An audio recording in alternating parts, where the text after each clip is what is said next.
Hi යාළුවනේ, ඉතින් ඔයාලට කොහොමද? මේ තමයි දකුණු කොරියාවේ චුසොක් නිවාඩු කාලය. ඉතින් අපි හිතුවා චුසොක් නිවාඩුවට හස්බන්ඩ්ගේ හොඳම යාළුවගේ ගෙදර යන්න. අපි මේ ඉන්න හරියේ පාර දෙපැත්තෙම මිදිකොටු. ඉතින් මේ මිදිකොටු ළඟින්ම මිදි පෙට්ටි තියාගෙන විකුණනවා.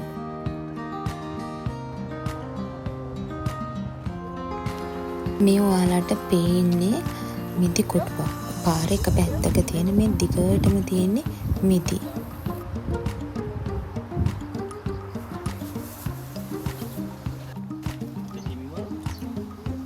ඉතින් මෙතන ඉන්න ආජුම්මා අපිට මිදි දුන්න කාලා බලලා රස අනුව කැමති එකක් ගන්න කියලා.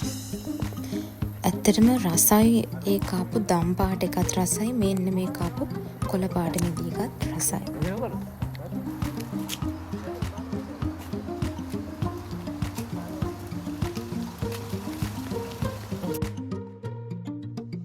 අපි ඉතින් මෙන්න මේ කොළ පාට මිදි පෙට්ටිය තමයි ගත්තේ.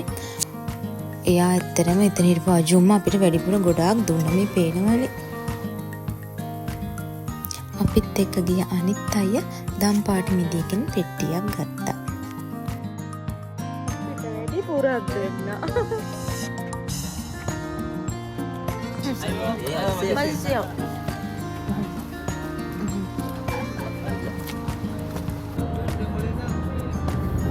අයියෝ, ඒක නෙමේ හොඳම වැඩේ. අපි ලොකේෂන් දාගෙන ඉපේ යන්න ඕනේ. මම ලොකේෂන් එකට වැරදි ලොකේෂන් එකක් තමයි දාලා තිබුණේ. ඉතින් අපිට කිලෝමීටර්ස් 200 ගාණක් විතර වැඩිපුර යන්න වුණා. ඉතින් අපි අයියලා ගෙදරට ගියාට පස්සේ ලස්සන මල්වත්තක් බලන්න යන ලොකේෂන් එක තමයි මම දාලා තිබුණේ.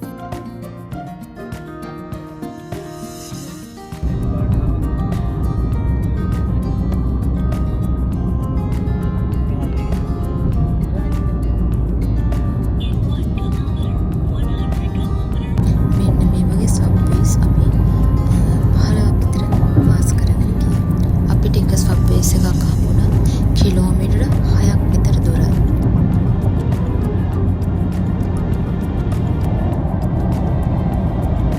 සමහර මාර්ගවල මෙන්න මේ විදිහ ලස්සන කලර් ලයිට්ස් තිබ්බා.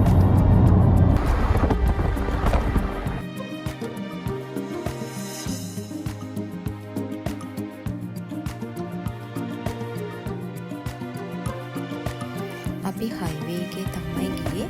ටිකක් විතර වහින්න ගත්තා. ඊට පස්සේ ෆෝන් එකට සිග්නල් එකක් නැති වුණා. ඊට පස්සේ අපි රෙස්ට් හවුස් එකකින් නැතුව අතර කරා හයිවේ එකේ යනකොට කිලෝමීටර 20න් 25න් වගේ රෙස්ට් හවුස් තියෙනවා. මොකද මං කරපු වැඩෙත් එක්ක හස්බන්ඩ් එක දිගට ඩ්‍රයිව් කරන්න වුණා. මොකද එයාටත් මහන්සි හින්දා අපි චුට්ටක් නැවතුණා. ඉතින් අපි උදේ ගෙදරින් එන්න පිටත් වුණේ උදේ 9ට. දැන් වෙලාව 2:10යි. ඉතින් අපි මේ වෙනකම්ම මේ වාහනේ ඉතින් අපි බිස්කට් එහෙම කෑවා. ඊට පස්සේ අපිත් එක්ක ගිය අයියා කන්න දේවල් ගත්තා. ඊට පස්සේ අපි මෙතන ඉඳන් කාලා ආයෙත් එන්නට මෙතන චුට්ටක් ඉඳලා එළියට ආවා.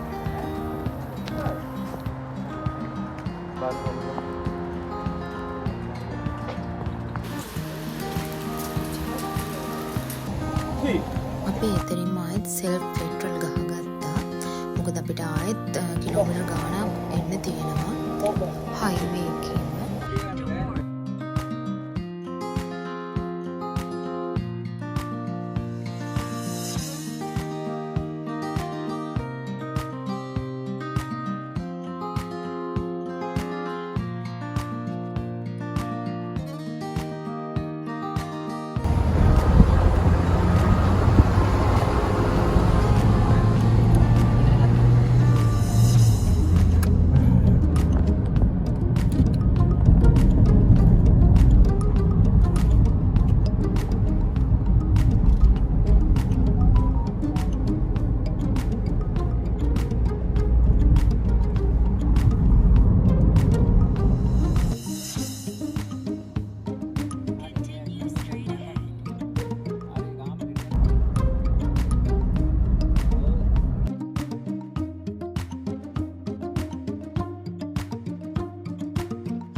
දැන් අපි අයිලගේ සිටියකට ඇවිල්ලා තියෙන්නේ.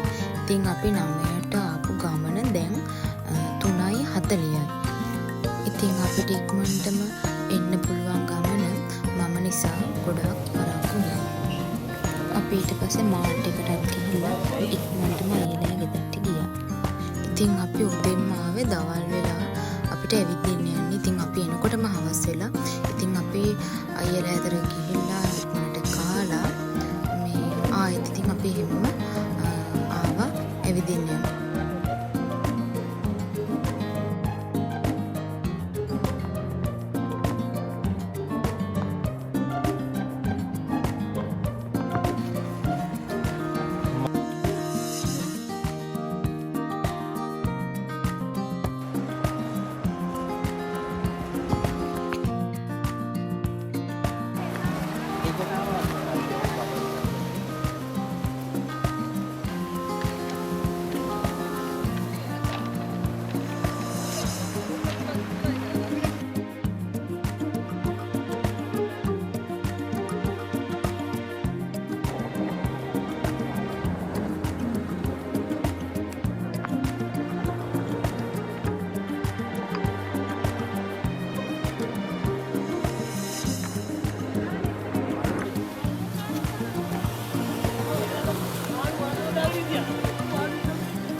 මට මෙන්න මේ මල් දැක්කම හරිම සතුටුයි.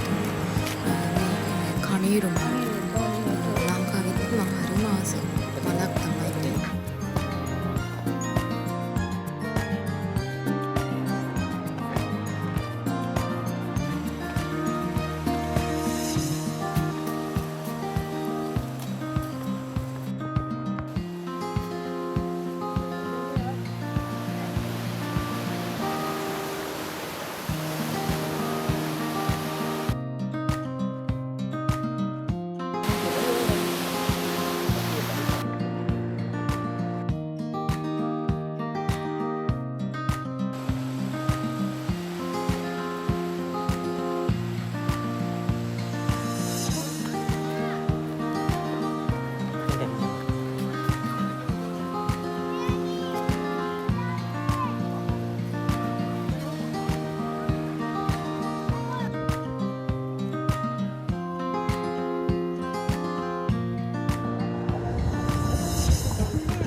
තව අපිට කොරියන් යාළුවෙක් හම්බුණා.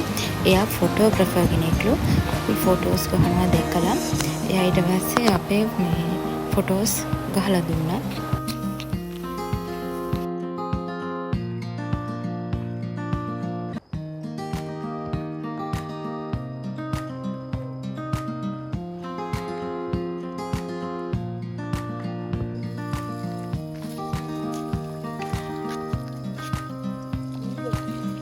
අපි ඉතින් ඒ ටිකත් ඇවිල්ලා එනකොට ඉතින් ටිකක් රැ වුණා. මෙන්න මෙතන තියෙන මෙන්න මේ වගේ හුලං අල්ලන එක. ඒ කියන්නේ පොඩි සත්තු ඉන්නවා නම් මඩ තියෙනවා නම් යන්න මේ විදිහට හුලං අල්ලන්න පුළුවන්.